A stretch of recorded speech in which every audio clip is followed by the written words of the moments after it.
welcome to Across the Fence. I'm Jolie Whitney. This is one of my favorite segments, which means Audubon, Vermont conservation biologist Mark LaBarr is here to talk birds. Last month, you took us to mosquito-infested jungles of Belize, and you were there looking for snowbirds, so to speak. So we're talking the thrush and the catbird. They summer in Vermont, but then they spend their winters down south.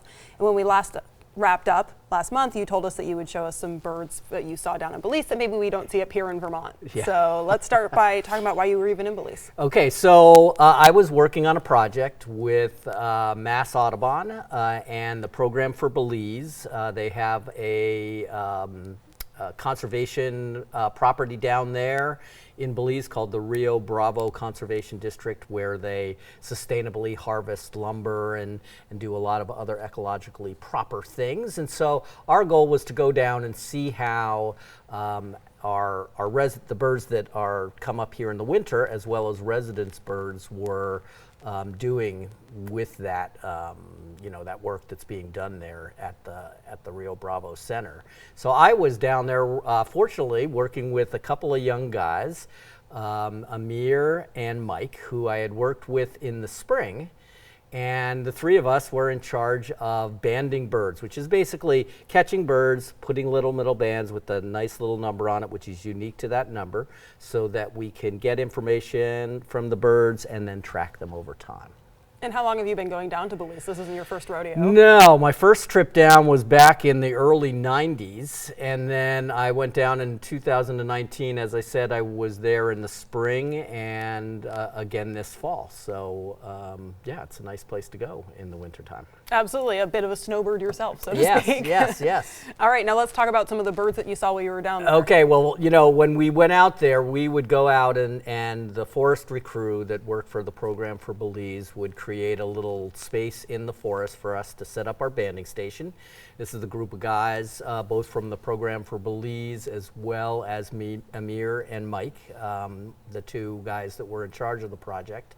And then we started catching birds. One of the first good ones, the tanagers. There's lots of tanagers down there. We only have one up here, and regular one, the scarlet tanager. But this is the gray-headed tanager.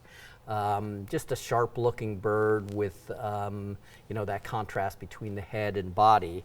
And then a really good bird that we caught, much smaller than this, is the golden-hooded tanager.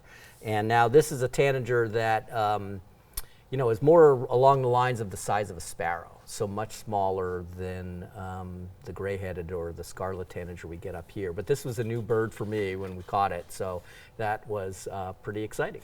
And you mentioned that scarlet tanager. Is that more regional to Vermont and it doesn't make it down to Belize? No, they are a neotropical migrant, so they migrate down into the tropics, and we see them here in the summertime. So they're a regular bird we hear and see, although a little tougher to see. They're quite striking themselves. The tanagers are a great group of birds. But it sounds like good at hiding, so to speak. Yes.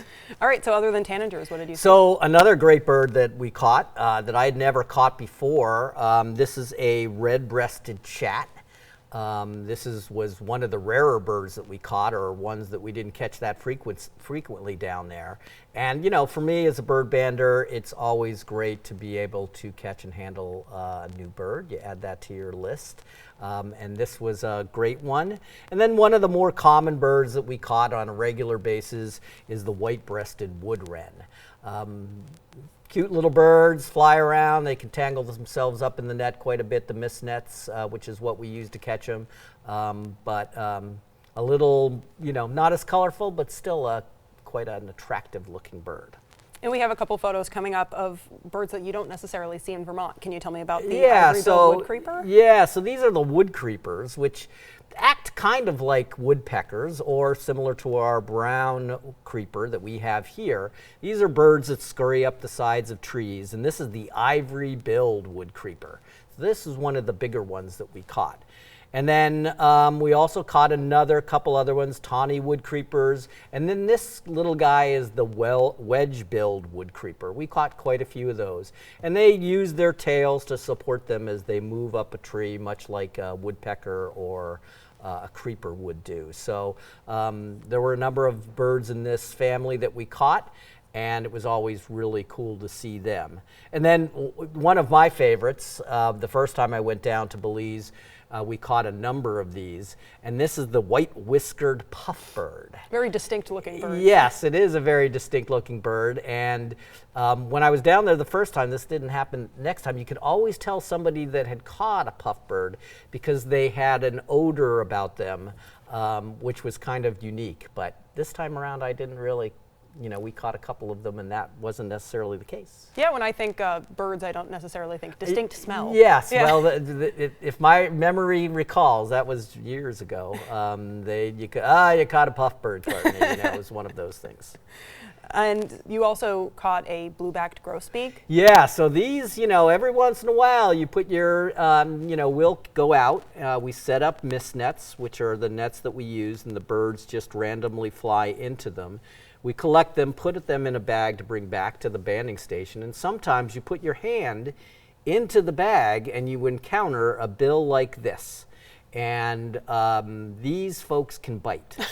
This is a female, and it's a grosbeak, so similar to our rose-breasted grosbeak up here. And boy, that bird can really catch a finger if you don't watch. So handling them and working with them requires a little bit of skill.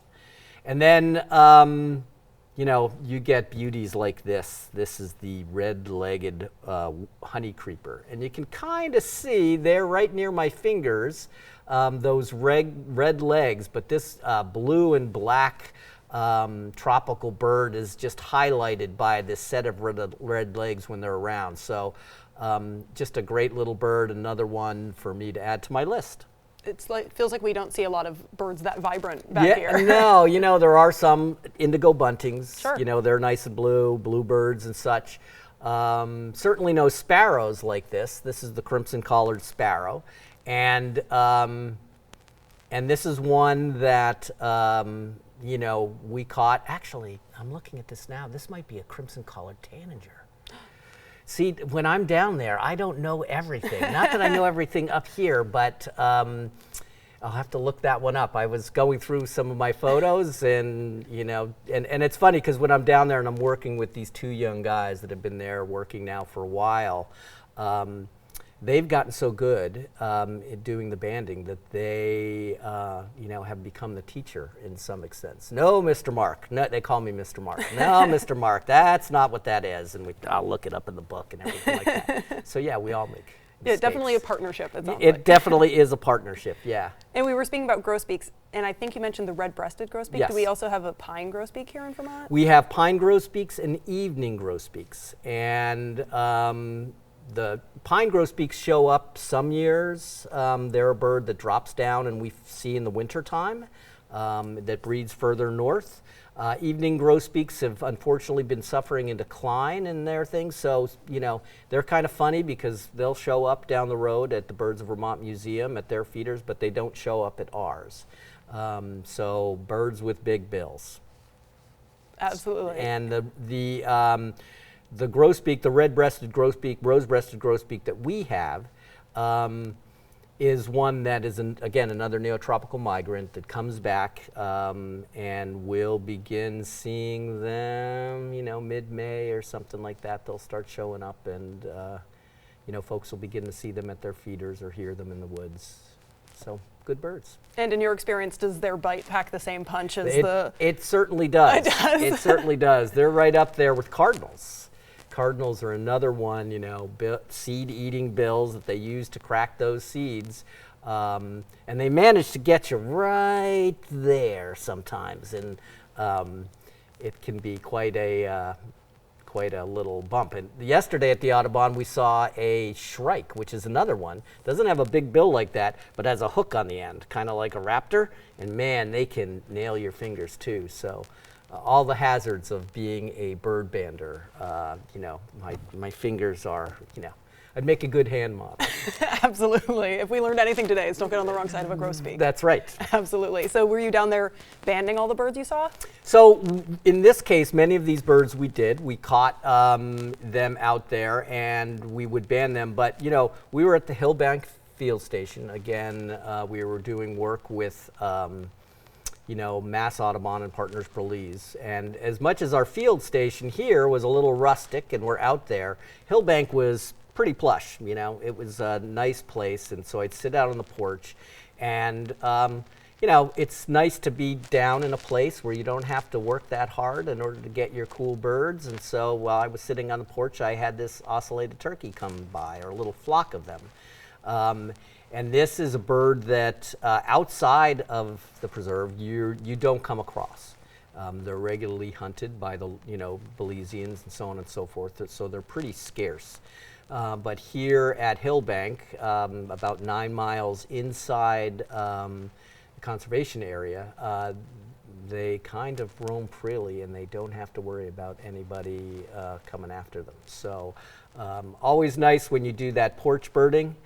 You finished a day, you've been, as you mentioned, lots of mosquitoes, and you're hacking through jungle down in Belize to then just be able to sit on your porch, kick back with your binoculars, and watch all the other birds. It's nice for the birds to come to you for a change. That's right. And how closely related was that turkey to maybe the turkeys we see around here? Yeah, they're turkeys. Yeah, they're in the same family of birds, so large, about the same size, although our turkey doesn't have the colorations that the ocellated turkey has. And winter's starting to wrap up a little bit, but you're headed back to Belize soon, aren't you? I am.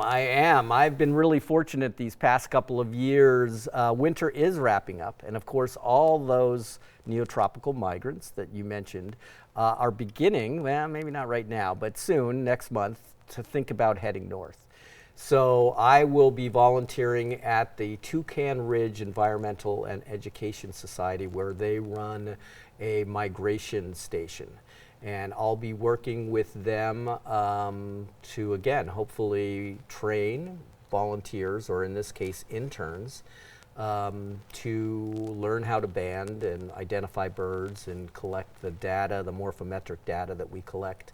And so, yeah, I'll be doing that for a couple more weeks. This will be the second time that I've been down for spring migration. So.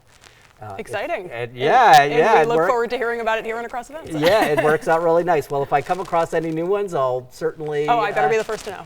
Yes, I will let you know. Well, thank you so much for joining us today, Mark. And if you have a bird-related question, you can send it to Mark at the address on your screen, or email mlabarr@audubon.org. It always helps to include a picture. Mark will get answers to you, and your letter might even be featured on a future Bird Notes program. That wraps up our program for today. From the crew behind the scenes here at WCAX, I'm Jolie Whitney. Have a good one.